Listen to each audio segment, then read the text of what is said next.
Alemlerin Rabbi olan Allah tarafından Mesih'e vahyedileni ondan duyduğum gibi 48 yıl sonra aynen duyduğum gibi demir nüsha olarak yazıyorum. Ben Aziz Barnabas.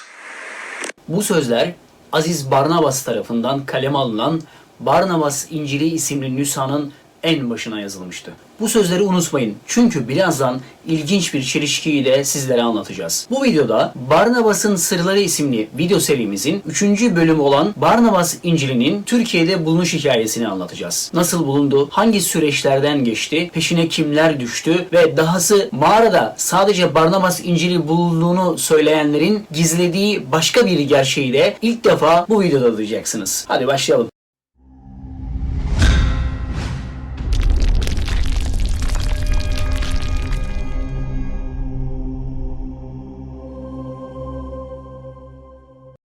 Yıl 1981. O tarihlerde Uludere köyü Hakkari ilimize bağlı bir köy. Şu an Şırnak'a bağlı. Babat aşireti reislerinden korucubaşı Hazım Babat'ın babası Ferhan Babat arkadaşları ile avdan dönüyor. Ancak bu sırada yanlarındaki av köpeği bir şeylerden huylanıyor ve bir mağaraya doğru havlamaya başlıyor. Biraz sonra da hızla koşarak mağaranın içine giriyor. Köpek bir süre çıkmayınca cesaretiyle göz dolduran Ferhat Baban, ki Ferhan Babat'ı anlatanlar korkusuz ve baba yiğit bir adam olduğundan bahsederler. Yaşıyorsa selam olsun, vefat ettiyse yattığı yer nur olsun. Ferhan Babat köpeği aramak için mağaraya girdiğinde bir kitap buluyor. Sonra iddialara göre bu kitap elden ele dolaşıyor.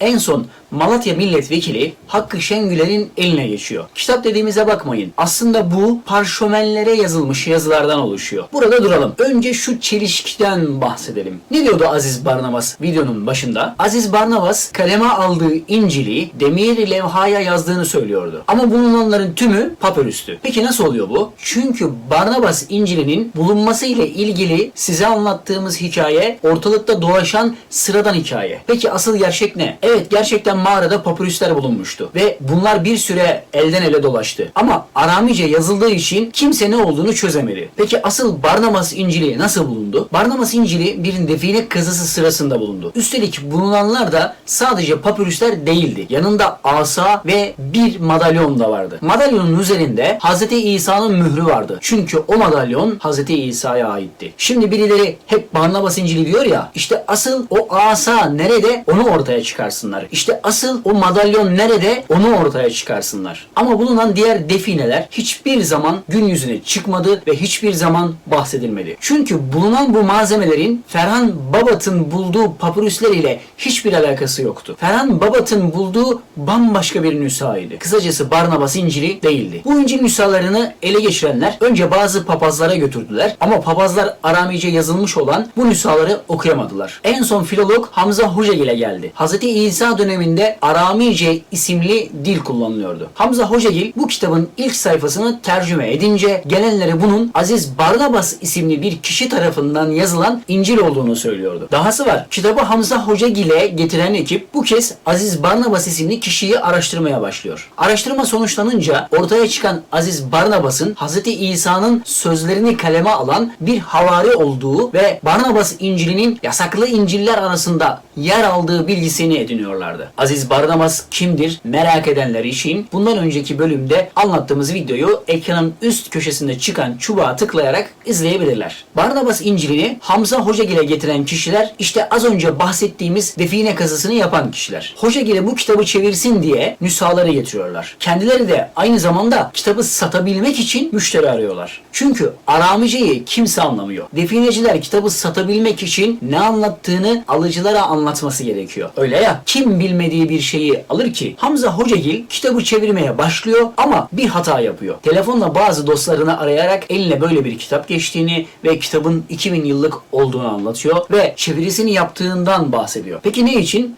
O da araştırmacı ruhuyla uyanıklık yapıyor. Vallahi ne yalan söyleyeyim, ben olsam ben de aynısını yapardım. Bu papyrüslerin mikrofilmlerini almak için arkadaşlarından yardım istiyor. İşte asıl bomba burada patlıyor. Çünkü kitabı satmaya çalışan definecileri jandarma istihbarat takip ediyor. Ama kitabın nerede tutulduğunu bir türlü kestiremiyor. Jandarma istihbarat bekliyor ki satış yapıldığında suçüstü yapabilsinler. Hamza Hocagil defineciler ile de telefonda konuşup sonra da kendisi kitap hakkında başka dostlarıyla konuşunca istihbaratın dinleme ağına takılıyorlar. İncil'de ne olduğunun çözülmesi için dönemin Diyarbakır milletvekili İhsan Arslan'ın babası Mehmet Ali Arslan Hamza Hocagil ile birlikte İncil'i teslim almaya gidiyorlar. Ama gittiklerinde İncil'i bulamıyorlar. Çünkü onlardan önce birileri gelip İncil'i almıştı. Kim mi? Yapılan bir operasyon ile Barnabas İncil'ine jandarma el koymuştu. Tam 2 yıl boyunca jandarma karargahında bu İncil saklandı. Daha sonra düzenlenen raporlar bürokrasinin ağır işlemesinden dolayı 2 yıl sonunda Kemal Başer Paşa'nın izniyle Barnabas İncil'i jandarmadan alınarak özel harp dairesine teslim edildi. Bu sırada Hamza Hocagil'in İncil'in önemine çoktan varmıştı ve peşini bırakmaya niyeti yoktu. Maddi bir kazanç beklemiyordu belki. İçi içini kemiriyordu. Ne yazdığını bilmek istiyordu. Çünkü kendisi Matta, Markos, Luka gibi klasik İncil'lerin hepsini okumuştu ve bu İncil'in farkını anlamak istiyordu. 1986 yılında rahmetli Turgut Özal'a ulaşmıştı. Turgut Özal özel bir yazı ile kendisini özel harp subaylarından biri olan Sami Karamısır Paşa'ya göndermişti. Sami Karamısır Paşa Hamza Hocagil'in sorgulanmasını istiyor ve özel harp dairesinde Hamza Hocagil ile bir güzel sorgulattırıyordu. Daha sonra güven sağlanınca, daha doğrusu tek derdinin çeviri olduğu anlaşılınca durum Hayri Ündül Paşa'ya iletiliyor ve onun da emri ile çeviri yapmasına izin veriliyordu. İzin veriliyor ancak Hamza Hocagil sadece 19 sayfasını çevirebiliyordu. Çünkü 19. sayfadan sonra özel harp dairesi bir daha Hamza Hocagil'i içeriye almamıştı. Sebebi ise hiçbir zaman bilinmedi. Bu sırada İsmail Hakkı Şengüler'in girişimleri ile Zürih'te kitaba karbon testi yapılmış ve 2000 yıllık olduğu kesinleşmişti. Tam bu sırada ilginç bir şey oldu. Hamza Hocagil'in iddiasına göre Zaman gazetesi çalışanlarından Ahmet Ersöz isimli gazeteci kendisine ulaştı ve kitap için 60.000 dolar teklif etti. Hamza Hocagil bu teklifi Harp Akademileri Komutanı olan Nahit Şenoğlu Paşa'ya iletti. Paşa ise sadece mikrofilmi, dikkat edin kitabı değil, sadece mikrofilmi verebileceklerini söyledi. Hamza Hocagil gazeteciye iletti ama gazeteci de uyanık. Mikrofilmlerin özel harp dairesinden çıktığını belgeleyen evrak istedi. Çünkü bir yerlere ispatlaması gerekiyordu. Hamza Hocagil bu kez durumu Paşa'ya iletti. İşte bu görüşmeden sonra özel harp dairesine bir daha Hamza Hocagil alınmadı. Paşa uyanıktı. Barnabas İncil'inin mikrofilmlerini kimin istediğini Milli İstihbarat Teşkilatı ile koordineli olarak kısa bir araştırmaya tabi tuttular. Anladılar ki Fethullah Gülen grubu üzerinden Zaman gazetesine, oradan da Hamza Hocagil'e uzanmıştı isteyen. Peki kim istiyordu? Fethullah Gülen grubu üzerinden kitabı almak istemişti. Ama Harp Akademileri Komutanı Nahit Şenoğlu Paşa'nın dikkati ve Milli İstihbarat Teşkilatı'nın araştırması ile zaman kazanarak konuyu araştırdıklarında kitabın peşinde Vatikan'ın olduğu anlaşıldı. Bunun anlaşılması ile birlikte maalesef Hamza Hocagil de işin içinde sanılarak onun da çeviri yapmasına engel olunmuştu, izin verilmemişti. Kısaca kitap Vatikan'a kaptırılmamıştı. Ama bir şekilde Hamza Hocagil yılmadı ve İncil'in son sayfalarını görmek için komutanları razı etmeyi başardı. Barnabas İncil'inin son sayfalarında bu İncil'in 4 nüsha olarak yazıldığı söyleniyordu. 4 nüsha olan İncil'lerden bir tanesi özel harp dairesindeydi. Peki diğer 3 İncil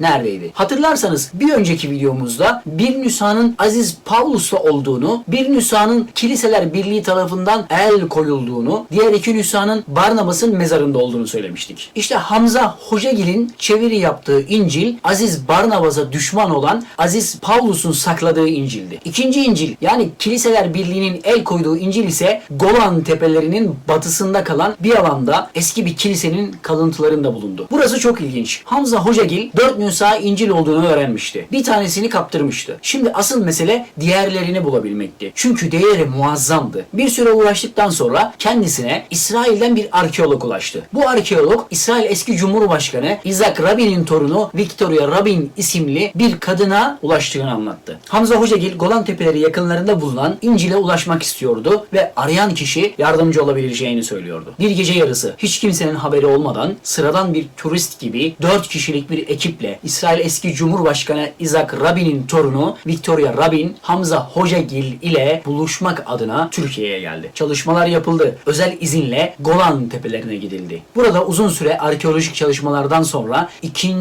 İncil de ele geçirildi. Hamza Hocagil'e yüklü bir ödeme yapıldı ve kitabı çevirmesi istendi. Çeviri yapıldı. Victoria Rabin'e teslim edildi. Bu sırada Hamza Hocagil de oldukça uyanık elbette. Kendisine de çevirilerden bir nüsha saklamayı ihmal etmemiş. Daha sonra bu çeviri Yunanistan'da çok yüklü bir meblağ ile Markos Yayıncılık isimli bir firmaya teslim edilmişti. Victoria Rabin gözyaşları içinde bu İncil'i okumuştu. Hamza Hocagil ile birlikte 5-6 kişinin bulunduğu bir akşam vaktinde içilen çaylar eşliğinde Victoria Rabin İncil'in tercümesini okuduktan sonra şöyle diyordu.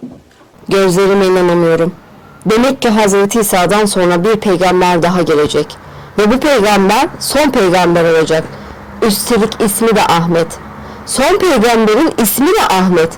Ben Victoria Rabin olarak o peygambere tabi olmak istiyorum. Hamza Hocagil bu peygamberin Hz. Muhammed olduğunu kendisine anlatmıştı. Victoria Rabin tüm ekibi tekrar topladı ve Müslümanlığı seçtiğini duyurdu. Ancak yetmemişti. Bu İncil'i tüm dünyaya anlatmak istediğini, Avrupa'da birkaç kanal yöneticisi ile görüştüğünü söylüyordu. Tabi böyle bir kazı olur. Üstelik o kazı İsrail istihbaratı gözetiminde yapılır da aralarında İsrail ajanı, Mossad ajanı olmaz mı? Çok hazin bir şekilde İsrail eski Cumhurbaşkanı Isaac Rabin'in torunu Victoria Rabin Müslüman olup da bu İncil'i tüm dünyaya duyuracağım diyordu ama bunu yapamadı. Çünkü bunun bedelini cadıyla ödedi. Nasıl öldürüldüğünü ve detaylarını bir sonraki bölümde anlatacağız. Barnabas İncil'i uğruna ölen ilk kişi Victoria Rabin'di ama son kişi değildi. Barnabas İncil'i ile birlikte birçok kişi bu hayata veda etti. Belki de bu videolardan sonra da biz veda edeceğiz. İlerleyen bölümlerde hepsini tek tek anlatacağız. Bizi izlemeye devam edin. Diğer bölümleri videonun sonunda çıkan ilgili bölümlerde tıklayarak izleyebilirsiniz. Yeni videolardan anında haberdar olmak için lütfen abone olun ve zil butonuna tıklamayı unutmayın. Sağlıcakla kalın.